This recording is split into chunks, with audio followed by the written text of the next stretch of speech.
Hello guys! Ngayon tuturuan ko kayo kung paano mag-undervolt ng CPU. So hindi ko na-explain sa inyo kung ano yung undervolting. So simulan natin to. Tara na! Let's go! Bago natin simulan guys, i-test muna natin to computer para makita natin kung meron bang improvements. Syempre guys, kailangan natin ng HW monitor para malaman natin guys kung ano yung temperature tapos yung voltage ng computer. Ang susunod na gagamitin natin guys, itong Cinebench R20 or kaya R23.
So tapos na natin i-set yung voltage sa CPU.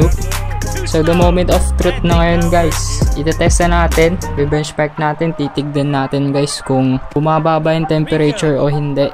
So tara na guys. Oh my god! Wow!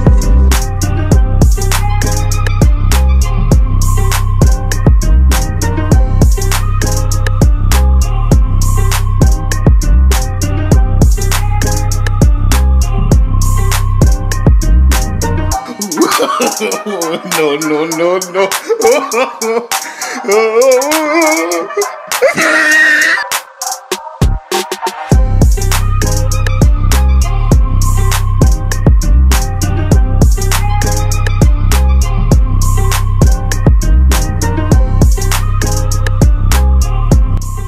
Sana guys may natutunan kayo sa video na to.